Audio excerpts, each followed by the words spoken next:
Juste, petite info, sans aucun maquillage, Pamela Anderson déclarée plus belle femme du monde. Ah oui. Et oui, elle était cette semaine au festival de Saint-Sébastien, où elle est apparue sans maquillage. Ça a surpris tous les gens. Elle est incognito. Mais finalement, c'est très bien passé. Les internautes ont adoré parce qu'ils ont trouvé que c'était une très belle femme. Ouais. On était habitué à la voir maquillée, beaucoup maquillée depuis 88, quand elle a commencé sa carrière en étant mannequin pour Playboy. Bien sûr. Évidemment. Après, en 92, elle est l'héroïne Alerte à Malibu de cette série mondialement connue. Ouais. Et finalement, ça a choqué personne. Ça a surpris, mais ça n'a pas choqué. Bien au contraire, les internautes l'ont trouvé plutôt magnifique. Oui, vous vouliez dire quelque chose? Oui, est-ce que je peux me permettre de faire des remerciements publics envers Fabien? Pourquoi? Parce qu'en fait, hier en sortant, on marchait côte à côte et j'avais mal à la gorge, du coup je toussais. Ouais. Et lui, en fait, il m'a confié gentiment que lui, dès qu'il a mal à la gorge, lui, c'est suppo direct. Il m'a dit suppo. Et du coup, j'ai pris des suppos et ça marche très bien. Mais c'est Daniel Balavoine. J'avais fait une interview au début de ma carrière. Parce qu'en fait, Daniel Balavoine, un jour, j'avais interviewé en presse jeune. Je faisais des piges.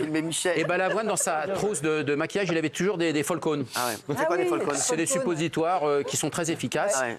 Tu deviens pas folle, Nicole, avec ça Non. Un Falcon, un Falcon, et ça marche très bien. Dès que vous avez un petit picotement de la voix, c'est radical. Ça part de là et ça arrive là. Ah bah ça va direct dans le sang. Faut l'avaler. Ça remonte les cordes vocales. Ça part de là et ça remonte direct. Tu le mets sur c'est bon, la gorge, c'est bon, j'ai plus mal. Cette marque de suppo existe toujours et c'est toujours aussi efficace. Voilà, donc, et Eddie Mitchell, son coup de gueule contre les humoristes. Oui, parce qu'il a déclaré dans une récente interview. Eddie Mitchell, oui, il a déclaré qu'il n'y a que 2 humoristes aujourd'hui qui le faisaient rire. En tout cas, il y a eu Coluche, évidemment, et puis Laurent Gérard. Il a fait de la scène avec Laurent Gérard. Ils ont fait un spectacle ensemble au Palais des Congrès. Et aujourd'hui, les nouveaux humoristes, il était un peu sceptique. Pour lui, il n'y avait pas, à part Coluche et Gérard. Embrouille entre Mathieu Kassovitz et Vincent Cassel, il y a du nouveau. Oui, alors il faut rappeler quand même que ces 2 copains ont été à l'école ensemble, au lycée à Antibes d'abord. Ah ouais, je savais pas. Bien sûr, ils étaient ensemble au lycée. Et puis après, ce qui les a rassemblés, c'est le film La Haine, en tant qu'acteur ou réalisateur. Ils ont été très proches. Et à un moment donné, ça a mal tourné leur relation, pour simplifier. C'est-à-dire qu'ils ne se supportaient plus. Or, vous savez que Mathieu Kassovitz a eu un grave accident en septembre l'année dernière, de moto, sur un circuit aux 24 heures du Mans. Et à ce moment-là, Vincent Cassel a souhaité se rapprocher de son ami d'enfance. Et finalement, la brouille s'est dissipée. En ce moment, Mathieu Kassovitz travaille sur un projet très important, le film La Haine, qui a été un énorme succès en France et dans beaucoup de pays d'Europe. Ils vont le faire en comédie musicale. Donc ils sont en train de travailler dessus. Très bien. Fabien Lecoeuvre, Alizée prépare son grand retour. Et oui, c'est une très bonne surprise. En ce moment, elle triomphe sur scène dans la tournée 2000, vous savez. Moi, Lolita, on s'en rappelle. Qui est présentée par Séverine Ferrer. Et tous les soirs, ça cartonne vraiment. Donc du coup, les producteurs se sont intéressés à elle pour lui faire son Olympia. 25 ans après son premier Olympia. Elle revient sur la scène de l'Olympia, ce sera le 7 septembre 2025. Ça, c'est une très grande nouvelle. Et il est question peut-être qu'elle enregistre un album avant.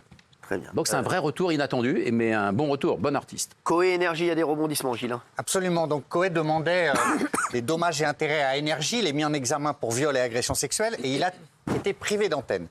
Il demandait 5 millions d'euros de dommages et intérêts à Énergie, 4,5 millions d'euros, pardon. Et donc, il a été débouté par le tribunal de commerce. Il n'aura pas d'indemnité, mais il fait appel et il y aura un nouveau jugement le 13 décembre. Alors, il avait été autorisé par la justice à poursuivre son activité radio-télé sans public. Mais pour le moment, il n'a rien. Et lui, il estime qu'il aurait pu continuer Énergie dans ces conditions-là également. Donc, du coup, voilà, l'affaire tourne mal pour Coé, mais ce n'est qu'un rebondissement. Et il y aura un nouveau rebondissement en décembre. Il y a un jour de la semaine où on prend plus de poids qu'un autre jour. Absolument. Oui, c'est faux. Alors écoutez cette info. Et notamment les lundis et mardis. Ah ouais. Les lundis et mardis sont mauvais pour le poids. Ah ouais. Après, ça se stabilise et le week-end est très mauvais également. Le week-end est très mauvais également parce qu'on mange plus. Donc c'est voilà, vous pouvez rire, c'est une enquête extrêmement sérieuse. Attention à ce qu'on mange le lundi, mardi, ça profite plus à l'estomac. Dans le Marais, à Paris, un café pour les chiens. Oui, alors c'est une Américaine qui a ouvert ça. Ouais. Ça fait très bobo, mais c'est un café où effectivement les chiens peuvent venir. Ils ont des gâteaux au bœuf notamment, ils raffolent de ça, ça cartonne. Ah ouais. Donc les chiens, ils s'asseyent tranquilles avec la papate comme ça. Ils sont en train de boire un kawa tranquille. Absolument. Et le maître ou la maîtresse peut aussi manger à côté pour elle-même. Donc c'est familial, voilà. Bon, alors ça fait très bobo, hein, et ça se développe dans le Marais. Bien sûr. Les images, des images incroyables. Gilles Verdez de Kylian Mbappé, engueulé comme un enfant par son ancien entraîneur du PSG. Alors oui, c'est dans un document. Ça tourne, alors on va vous montrer l'image. Regardez, c'est absolument incroyable. Ouais. yo te he leído que te gustaba Michael Jordan. Michael Jordan cogía de los huevos a todos sus compañeros y se ponía a defender como un hijo de puta. Tú tienes que dar ese ejemplo. Yo quiero que te vayas de aquí por la puerta grande. Kiki. ¿Sí? ¿Te queda claro? Sí. Pues ya te explicaré el ataque mañana. Vale. Gracias. Bah, c'est mignon, moi je trouve, c'est mignon. Ah, ça fait quand même comme un enfant engueulé par le Ouais, bah, professeur. alors, bah, je trouve ça bien. Moi je trouve ça bien de la part d'Mbappé, je suis désolé. Ah, bah, Alors ouais. il lui donne une leçon de tactique Ah, et mais il lui c'est dit fort, en gros tu c'est ne fort. défends pas, Moi etc. j'adore les deux. J'adore là, les deux là, j'adore là cette scène. Très bien. Alors ça a été une mauvaise semaine, une mauvaise soirée Mais pour il a Mbappé. été sifflé hier. Sifflé Kylian hier. Mbappé, de retour en France, oui. À Lille, il faisait son retour avec le Real Madrid, il est entré à la 58e minute. Lille a battu le Real Madrid. Incroyable, oui. Voilà, un exploit incroyable. Mbappé a joué malgré sa blessure à la cuisse, il a été mauvais. Et son frère, qui joue à Lille mais qui était blessé, a lui a fêté toute la soirée la victoire de Et Lille. on a une nouvelle, il ne jouera pas les 2 prochains matchs avec l'équipe de France. Exactement. Alors c'est en accord avec Didier Deschamps. Il est ménagé pour pouvoir soigner sa cuisse avec le Real Madrid. Aussi sans doute, on connaît Didier Deschamps, pour aplanir les tensions et lui permettre d'être un Mathieu Perry, le médecin plaide coupable. Eh oui, Alors, le docteur Chavez. Alors l'acteur est décédé le 28 octobre 2023. Ouais. On l'a retrouvé inanimé dans son jacuzzi, dans sa propriété aux États-Unis de Pacific Palisades à Los Angeles. Et en fait, ça a été une surprise pour tout le monde, grand acteur. On savait qu'il était addict, attention, à cette fameuse kétamine. Vous savez, c'est une espèce c'est utilisé comme anesthésiant. Il en a pris trop. Quand on lui a fait l'autopsie, au moment de son décès, il avait 7 doses. Ah ouais.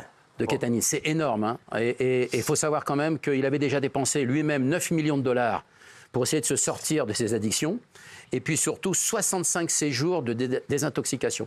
C'est énorme. Et il n'a jamais réussi à sortir de ça. Donc hier, il y a eu une procédure, évidemment aux États-Unis, en Californie, où le docteur Chavez plaide coupable dans cette histoire.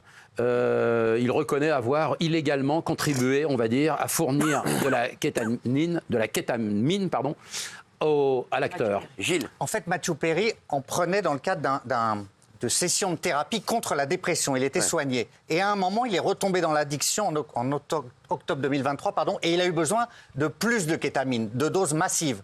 Mais le programme a refusé de lui en fournir. Et donc, il s'est tourné vers un médecin véreux, le docteur Chavez, un autre médecin et une dame qui est surnommée la reine de la kétamine, qui achetait de la kétamine et il revendait à des prix prohibitifs la kétamine à Mathieu Perry. Non seulement il gagnait beaucoup d'argent, mais il le mettait en danger. Oui. Et du coup, il en est mort. Et pour éviter le procès, le premier médecin a plaidé coupable, il risque 10 ans. Bien entendu, il ne peut plus exercer, mais il risque 10 ans. Les autres, s'ils vont au procès, risquent beaucoup plus lourd parce qu'ils pourraient être déclarés responsables de la mort de Mathieu Perry. Il y a 5 personnes qui sont mises en examen.